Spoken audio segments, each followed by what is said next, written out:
ভাই দেখ, একটু আগে তো তুই মিতুলের এত প্রশংসা করলি, এমন কিছু করিস না যাতে ওর সম্মানটা নষ্ট হয়।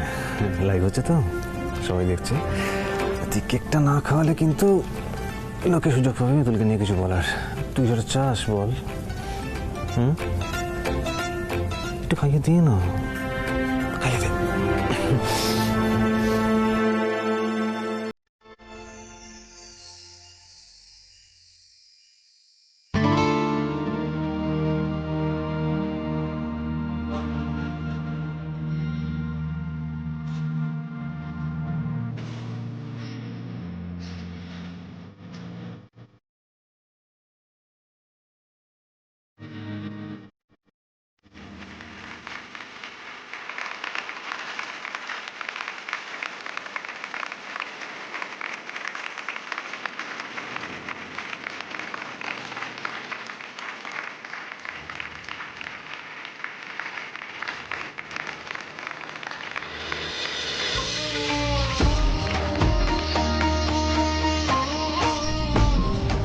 মিতুল, কি হলো বলো তো?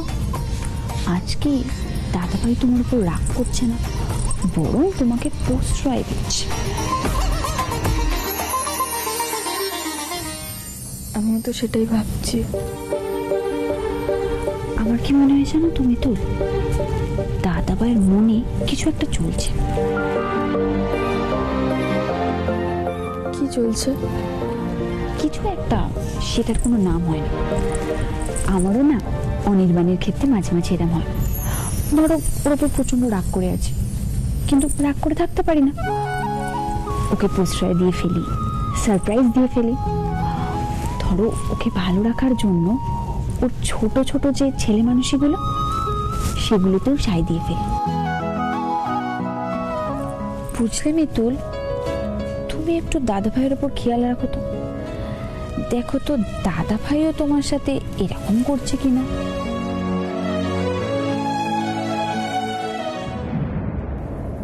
এসব কি হচ্ছে বলে বাবা? ইন্দ্রবাবু হঠাৎ আমার সঙ্গে এত ভালো ব্যবহার কেন করছেন? ওনাকে তো এভাবে কোনোদিনও দেখিনি। কি হলো ওনার?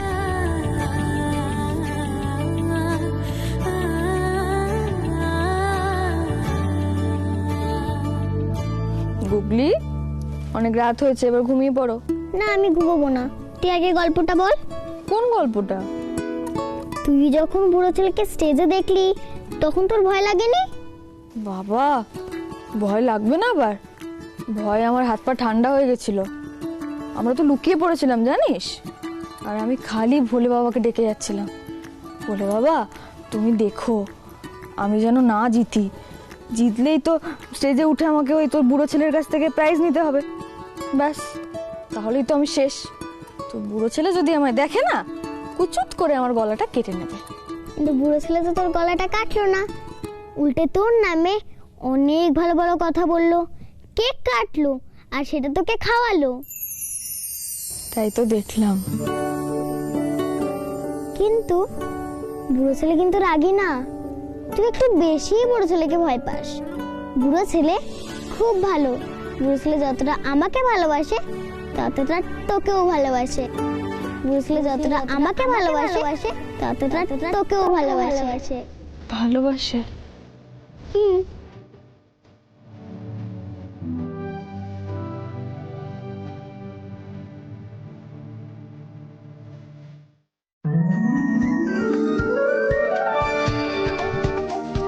আজ যে আমার কি হয়েছে কে জানে।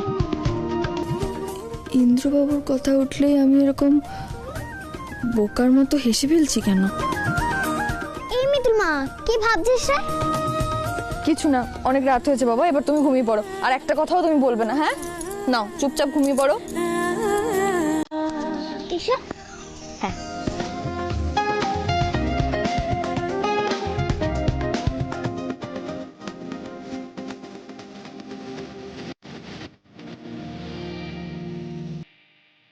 মিতুল, চলে আসুন। কোথায় যাব? আপনি আমাকে ভরসা করেন তো? করি তো। তাহলে চলে আসুন।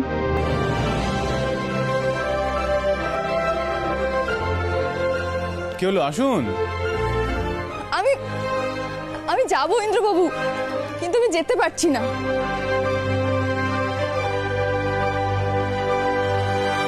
আমি যাব, আমাকে নিয়ে চলুন না। মিতুল, চলে আসুন। আমাকে নিয়ে চলুন না ইন্দ্রবাবু। আমি যাব, যাবো ইন্দ্রবাবু, আমাকে নিয়ে চলুন না, আমি যাব। আমি যা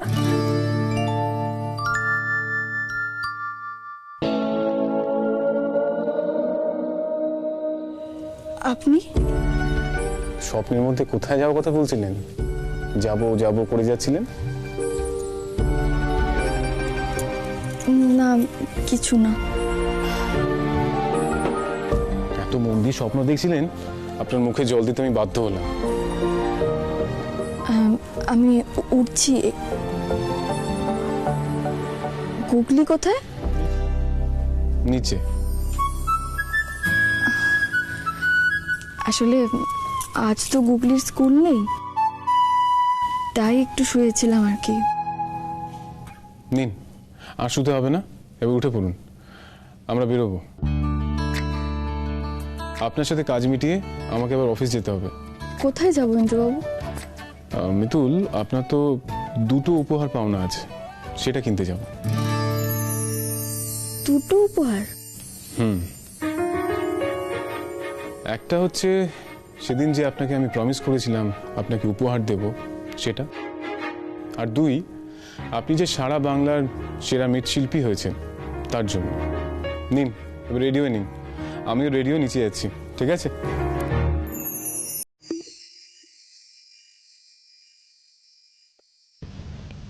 ইন্দ্রবাবু সত্যি আমায় উপহার দেবেন? তাও আবার দুটো? ইন্দ্রবাবু হঠাৎ আমার জন্য এত কেন ভাবছেন বলে বাবা?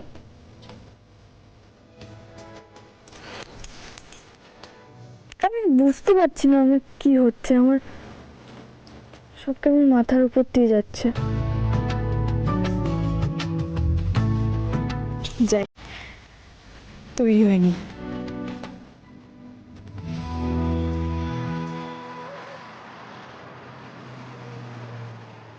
চলুন, আমি এসে গেছি। চলুন। বলছি, আমরা কোথায় যাচ্ছি? আমরা যাচ্ছি আপনার পুতুল বানানোর সরঞ্জাম কিনতে। কি? আপনি আমাকে নিজের হাতে পুতুল বানানোর সরঞ্জাম কিনে দেবেন? কেন, এতে অসুবিধা কিসের? ও হ্যাঁ, আপনি তো আবার আমার টাকায় কিছু করা পছন্দ করেন না, আপনার তো সেখানেই অসুবিধা। বুঝতে পারছি। কি যে বলেন না ইন্দ্রবাবু, আপনি আমাকে নিজের হাতে উপহার দেবেন আর সেখানেও আমি টাকা পয়সা নিয়ে কথা বলবো, এতটাও খারাপ মানুষ আমি নই। থ্যাংক গড আপনার মাথায় এইটুকু বুদ্ধি আছে। চলুন।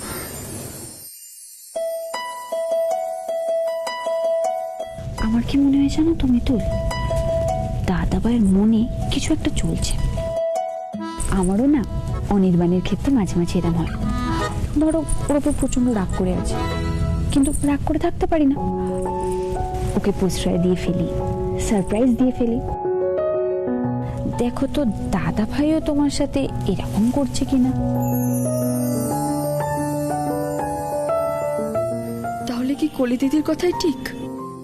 না হলে ইন্দ্রবাবু হঠাৎ আমার পছন্দের জিনিস কেনই বা কিনে দেবেন? এসব কি হচ্ছে আমার সঙ্গে ভোলে বাবা? আমার সবকিছু কিরকম অন্যরকম লাগছে। কি হলো, বোকার মতো দাঁড়িয়ে দাঁড়িয়ে হাসছেন কেন? চলুন। কি জানি কি হয়েছে আমার, খালি হাসি পাচ্ছে, কেন বুঝতে পারছি না। চলুন।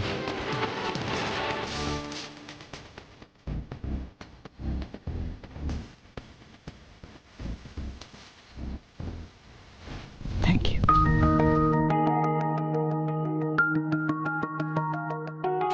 ইন্দ্র কিন্তু গলি দিন দিন খুব বদলে যাচ্ছে, তাই না? হ্যাঁ মা, তুমি একদম ঠিক বলেছো। না হলে কি নিজের বউকে নিয়ে সারপ্রাইজ দিতে নিয়ে যায়? কি, মিতুলকে সারপ্রাইজ দিতে নিয়ে গেছে? হ্যাঁ, কেন? তোমার পছন্দ হয়নি বুঝি? না না, মানে ইন্দ্র ব্রেকফাস্ট না করেই বেরিয়ে গেছে। কোথায় গেছে পিসিমণি? সে জানি না, গেছে হয়তো কোথাও একটা। চল গলি, ওদিকে চল। শোন না, বলছি কি, কিন্তু ইন্দ্র আর মিতুল। থাক থাক সিমি, অত চিন্তা করে কোনো লাভ নেই। বরং তুমি ওদের দুজনের মধ্যে জোরদার ফাটল তৈরি করো। আমি একা একা কত করবো বলো তো, তোমাকেও তো আমায় হেল্প করতে হবে। ফাটল তো আমি তৈরি করবই, এমন ফাটল তৈরি করব না মিতুল আর সোজা হয়ে দাঁড়াতে পারবে না।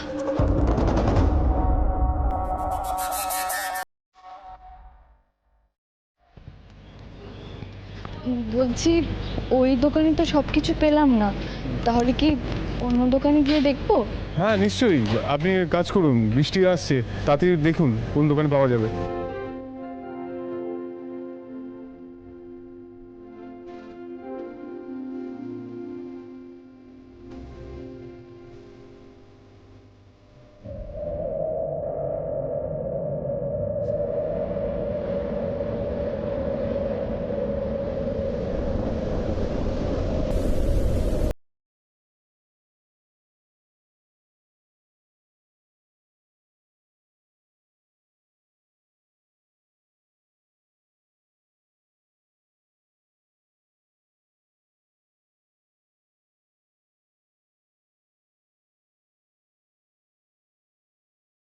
আরে আপনি ভিজছেন কেন? ধরুন, এটা ধরুন।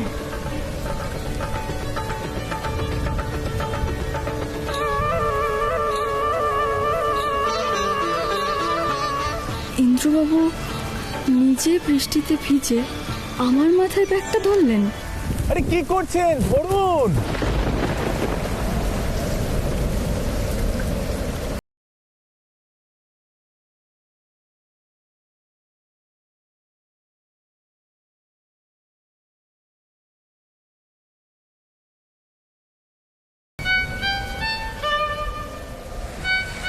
আরে কি করছেন?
মিতুলকে নিয়ে কোথায় গেল বলো তো? আহা, বুঝলি না তুমি, ওরা দুটিতে লুকিয়ে লুকিয়ে বৃষ্টিতে ভিজতে গেছে। বুঝলে জামাই, বিয়ের পর না তোমার শাশুড়িকে নিয়ে আমি মাঝে মাঝে না লুকিয়ে বেড়াতাম। বা দাদু, তুমি তো বেশ রোমান্টিক ছিলে। রোমান্টিসিজমে তোরা কে বুঝিস রে? তোদের কাছে রোমান্টিসিজম মানে তো 10টা SMS করা। তুমি যে এক্সপেরিয়েন্স বলো।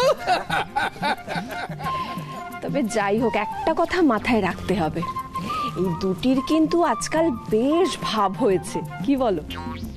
থাক বাবা থাক, এখন এই সমস্ত কথাবার্তা বলো না। তোমার ভাইপো তো আজকে তুষ্ট কাল রুষ্ট। আজকে মেজাজ ভালো আছে মানে যে কালও মেজাজ ভালো থাকবে তার কোনো স্থিরতা নেই। এই তো শাড়ি নিয়ে যে কাণ্ড করলো।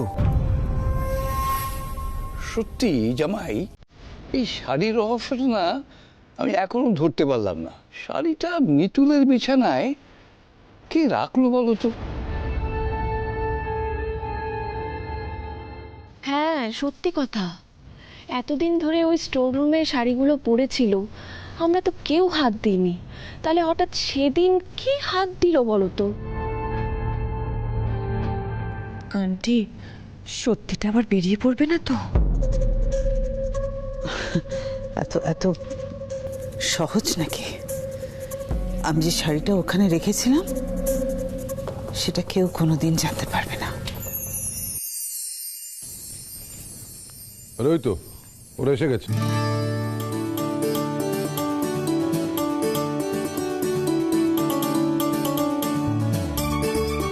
কোথায় গেছিলি তোরা? কি রে, এরকম কাক ভেজা ভেজেছিস কি করে?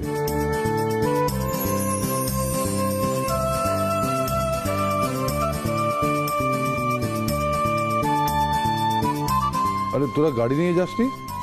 গাড়ি নিয়ে বেরোবো তো ভেজা কথা না। কি করব, বৃষ্টি পড়ছিল তাই ভিজে গেলাম। যাই স্নান করিনি। এই দাঁড়া দাঁড়া দাঁড়া, বাইরে তো বৃষ্টি পড়ছিল, তোরা তো গাড়ির মধ্যে ছিলি, তাহলে ভিজলি কি করে? কি বোকা বোকা কথা বলছিস বলতো সুমি? বিয়ের পর ছেলেমেয়েরা একটু বৃষ্টিতে ভিজতে চায়, তুই কি লজিক খাটাচ্ছিস বলতো এখানে তুই? উফ বাবা, কি হচ্ছে নাকি? বাচ্চাদের সামনে যা পাচ্ছ বলে যাচ্ছ। বেশ করেছি বলেছি, 100 বার বলবো। তোর মতো নাকি কোন রোমান্টিসিজম বলে তোর মধ্যে কিচ্ছু নেই? আমার ছেলে হয়ে তুই রসকসীন হলি কি করে বলতে? এটা একেবারে ঠিক বলেছেন বাবা, আপনার ছেলে হয়ে কি করে যে এরকম। সুমি, তোমাকেও বলি হারি যাই, এত কোয়ারি করছো কেন? তুমি কি ভুলে গেলে আমাদের বিয়ের পরপর? বলতে দাও, যখন আমরা লেকে বেড়াতে যেতাম, তখন ঝেঁপে যখন বৃষ্টি আসতো তখন আমরা শেডের তলায় দাঁড়াতাম তো, কিন্তু ভিজে তো যেতাম, বলো? হ্যাঁ,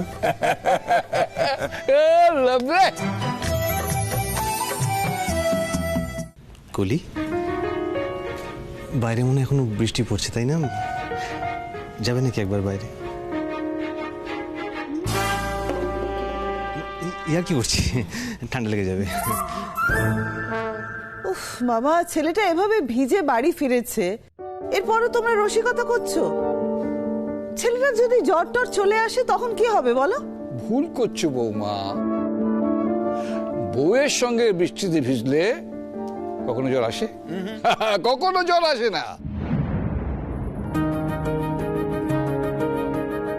তাই ইন্দ্র, তুই ভিজলি কি করে সেটা তো বললি না। আসলে আমরা একটা দোকানে গেছিলাম পুতুল বানানোর সরঞ্জাম কিনতে। ইন্দ্রবাবু গাড়িটা অনেক দূরে রেখেছিলেন দোকান থেকে। কেনাকাটা করে বাইরে বেরোতেই ঝমঝম করে বৃষ্টি নামলো, আর গাড়ি পৌঁছতে পৌঁছতেই আমরা ভিজে যাই আর কি। এক্স্যাক্টলি ঠিক এটাই হয়েছিল, বৃষ্টি পড়ছিল তাই ভিজে গেছি। আর তোমরা একটা জিনিস পেয়ে না এমন করতে থাকো। আমি আসছি। এক মিনিট, দাদা ভাই তোমার জন্য পুতুল বানানোর সরঞ্জাম কিনতে নিয়ে গেছিল। হ্যাঁ, উনি আমাকে উপহার দেবেন বললেন আর কি। বাবা, ইন্দ্র তলে তলে এত, এখন বউকে গিফট কিনে দেওয়া হচ্ছে, বাহ বাবা। শুধু গিফট না, দুজনে মিলে বৃষ্টিতে ভিজেও এসেছে। তোরা একটা কিছু পেলে না এমন করতে থাকিস। আমি আসছি।